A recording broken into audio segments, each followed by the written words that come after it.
Since the draft has been over, I have not updated my top quarterback rankings in Dynasty Fantasy Football, so that's exactly what we're doing right now. We're going through the top 18 quarterback rankings in Dynasty today. But go down there, drop a like on this video, and subscribe to this channel to show your support, because this is a new channel exclusively for Dynasty Fantasy Football. So at number 1 here, I actually played around, trying to mess with Patrick Mahomes and Josh Allen at number 1 and 2. I had Josh Allen at number 1 last time, and I had Mahomes at 2.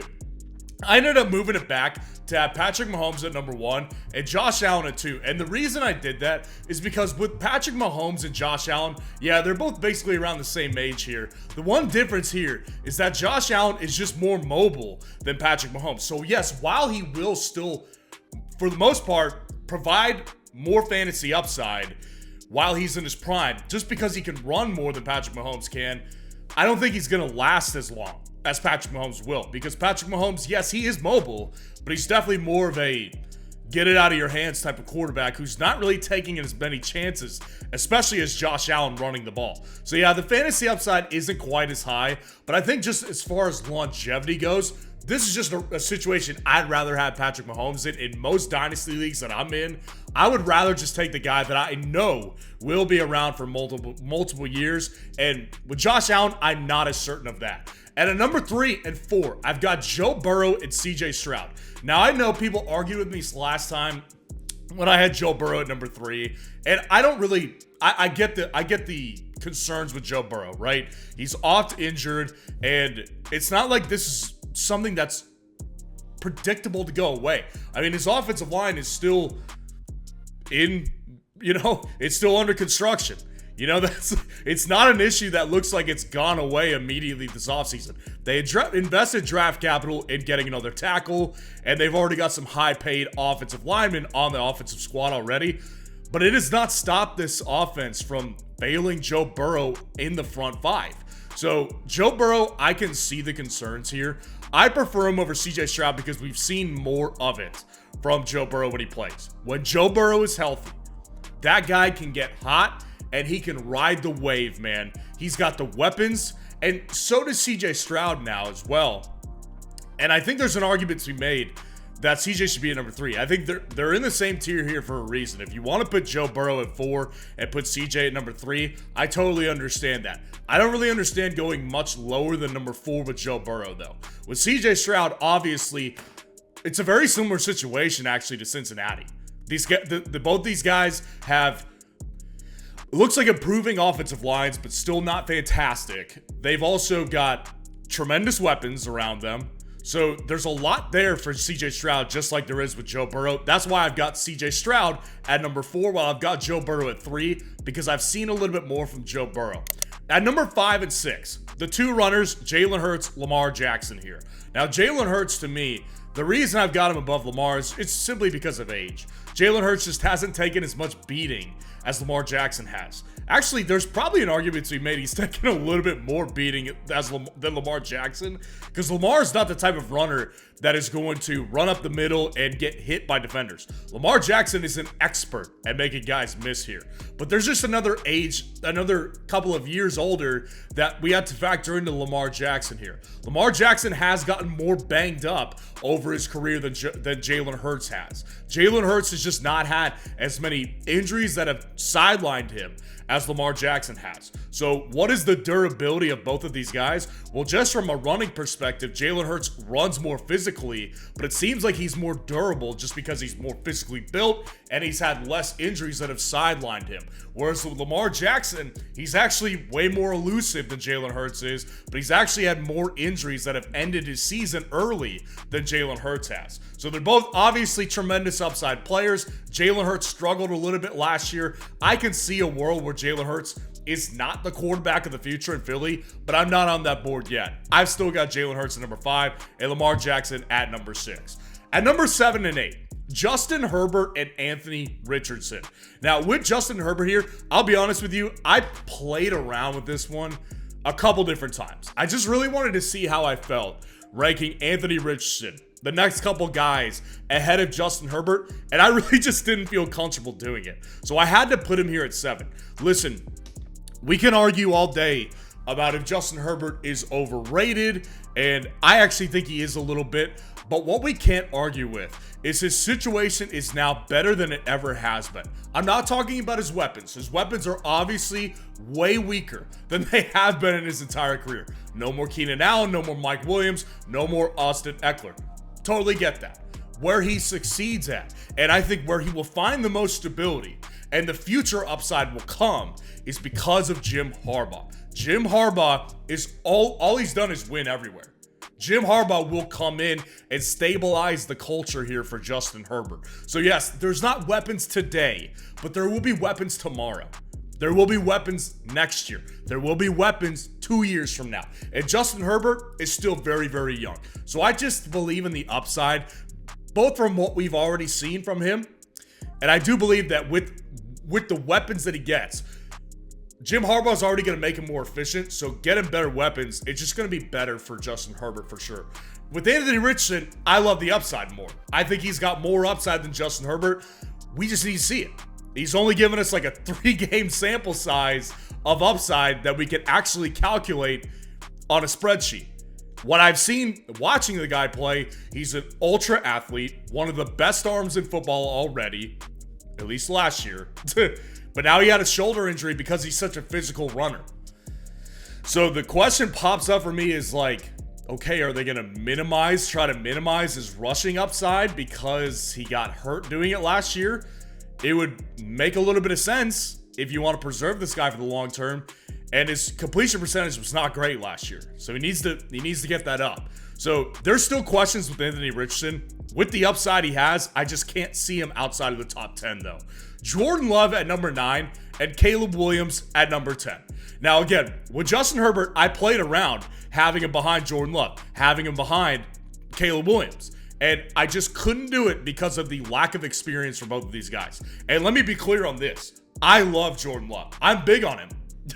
I don't know, how your league views Jordan Love, but I can tell you from what I've seen, I seem to like him more than most people do in the Dynasty community. I think Jordan Love, yes, we can talk about it was only 1 year production. Really, if you actually isolate it, he was actually elite in the last half of the season, whereas the first half of the season, he really wasn't very good. And I would say, yeah, that's true.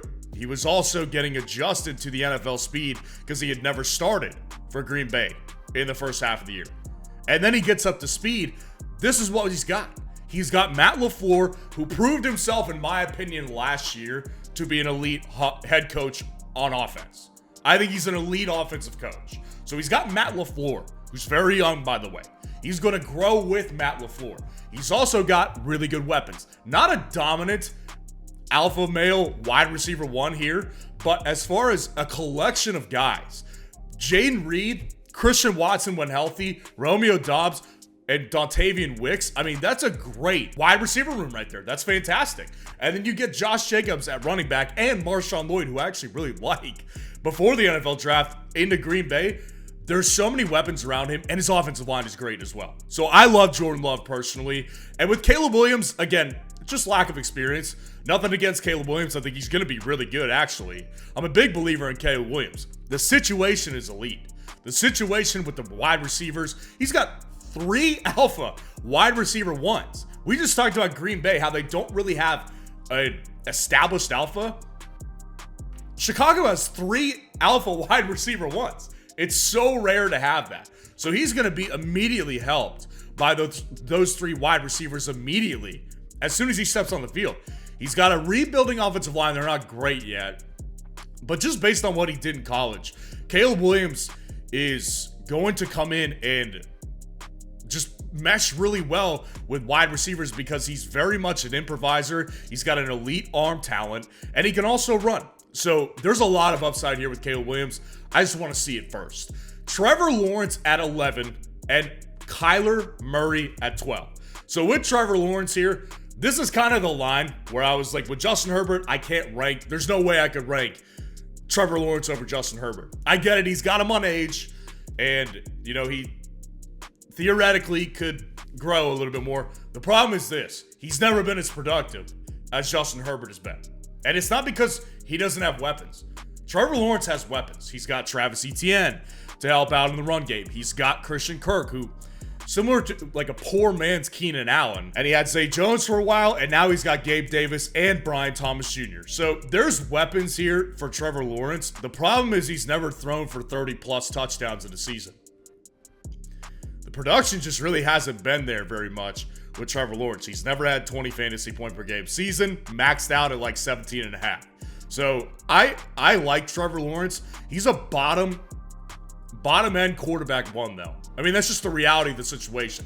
Yes, he's young, but it looks like Jacksonville wants to extend him, but we're just not there with Trevor Lawrence. We need more. And with Kyler Murray, it's actually on the opposite end of the spectrum. I think that Kyler Murray is a very good player. I think he showed last year when he played, he still got it. The dude is still athletic. He's still got a cannon of an arm. And as long as he can move around and still has the arm strength, he's going to be good. He's got Marvin Harrison Jr. now to give him his first real elite wide receiver one. Hopkins is obviously great, but he was already out of his prime, arguably. And this is the first time that he's going to have a wide receiver one in his prime.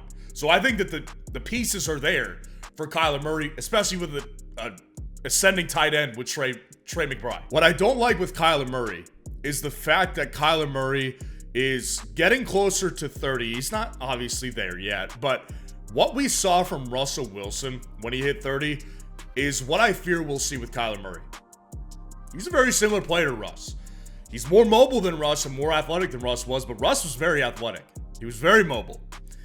Once the mobility went, it was a problem.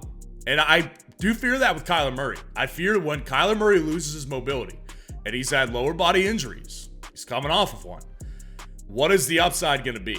So Kyler Murray's just not in that top 10 for me anymore like he was a couple of years ago. Brock Purdy at 13 and Jaden Daniels at 14. Brock Purdy, I think I could argue to put him above Kyler Murray and Trevor Lawrence for all I care. I think Brock Purdy has the weapons like neither of those guys do. I think he's got the offensive situation like neither of those guys do as well. Of course, we know that San Francisco is run first. And as long as they have McCaffrey, they're going to run it into the ground, and the pass game is going to work off the run game. That's okay. I don't mind that because we could still get 25, 30-plus games from Brock Purdy per season. We could get 25 points, 30-point games from Brock Purdy at any point during the season. The problem with Brock is that sometimes he does go into a hole where he starts to throw interceptions, and it looks like he kind of loses confidence a little bit. So they're gonna sign him long term. That's not the problem here. The problem ultimately for me is when he loses his weapons, what is he gonna look like? Because McCaffrey's getting older. He's not gonna last forever. Deebo Samuel's also getting older as well. And Brandon Ayuk is, not currently under contract long term. So what happens if worst case scenario hits and all those three guys are gone in the next 2 to 3 years? Not great. So Brock Purdy scares me a little bit, but I still like him a lot. And Jaden Daniels, the only reason he's here is because the upside is so pure. Like, I am not in love with the Washington landing spot. I don't think it's very good. I think it's better than Drake May's landing spot, which I've talked about in plenty this offseason. But I do think that Jaden Daniels' landing spot is not very good. I mean, Washington is literally, they've got an entirely new situation that's so unpredictable. Like, we have never seen the owner. We've never seen the coach with Washington. We know Dan Quinn, and we've seen him as head coach, but how does it all come together under new ownership? I would argue this is actually a positive because we knew how bad it was for years under Dan Schneider. So it's like, we can only go up from here, right? So that's why I actually like Jaden Daniels ultimately, because the upside is obviously high. He's got ridiculous rushing upside, and if he can capture that flame and deliver the ball on time to everybody like he was doing in college, specifically the last year in 2023, then Jaden Daniels has a lot of upside in Dynasty. Jared Goff at 15 and JJ McCarthy at 16. With Jared Goff, I think that people just get bored with him. Jared Goff is very, very steady, though. He was not the highest upside guy because he's a statue, but the beautiful thing about Jared Goff is that he's in a great situation. Detroit's offensive line is elite. Top 2, according to Pro Football Network. They've also got the perfect running game to balance it out. They've got elite wide receiver 1 with Amon-Ra St. Brown, and a guy still under development, but if he hits, Jameson Williams is the perfect deep threat to open up the rest of the offense for them. So Jared Goff on a new deal again. That's their guy. That's their guy. We can expect him to be their quarterback for the next 4 years at least. JJ McCarthy, I think, coming into a great situation. I love this situation for JJ McCarthy. Comes into Minnesota, and even if Justin Jefferson is not there, obviously if they lose Jefferson, it's going to be bad. Like, it's a big loss for a rookie quarterback here. But what they do have, even if Justin Jefferson goes, they've got a very good, one of the best wide receiver twos in the game, Jordan Addison. They've also got TJ Hawkinson when he gets healthy again. They've got a run game that is not super volume heavy, but it doesn't need to be because Kevin O'Connell is a former quarterback. So he wants to establish the pass first. He wants to make sure that he can maximize his quarterback as best as he possibly can. So I think JJ McCarthy, honestly, I could make an argument, best situation out of the rookie quarterbacks. I still like Caleb better. I think Bo Nix is in a pretty good situation with Peyton as well. But I think JJ McCarthy has all the cards lined up in his favor. Tua at 17 and Dak at 18, rounding it out. So obviously these two guys are, I would say, less than impressive to most. I think Tua is heavily lifted up by a great situation. Miami's head coach is elite. He's an elite offensive mind, and he's got Tyreek Hill and Jalen Waddle and a run game that is just outrageously efficient. Tua's problem is that he's going to experience the issue of injury unless they can get their offensive line perfect, and it's not perfect right now. So Tua, I think, is going to have issues here if Miami can't figure out the offensive line. And I just would rather prefer somebody who's more durable and hasn't had the issues with injury that he has had. And then Dak at 18, I just think his time is kind of up. And I think that Dallas is actually making it clear, we're going to let him play out the contract. We're not going to sign him to another big deal. They could have done it already. And honestly, it would have been ideal for them to do it already because quarterback contracts are just getting more expensive. Jared Goff just signed a massive extension we just talked about. Justin Herbert, he's worth a lot of money. So it's like, if you wanted to extend Dak, you should have already done it by now. They're letting this play out, and then after that, I'm sure Dak will start for somebody else, which is why he's still in the top 18, but I don't think he's going to have the upside that he has with the Dallas Cowboys. So let me know what you think of the rankings in the comments below, and make sure to go down there, drop a like on the video, and subscribe to the channel.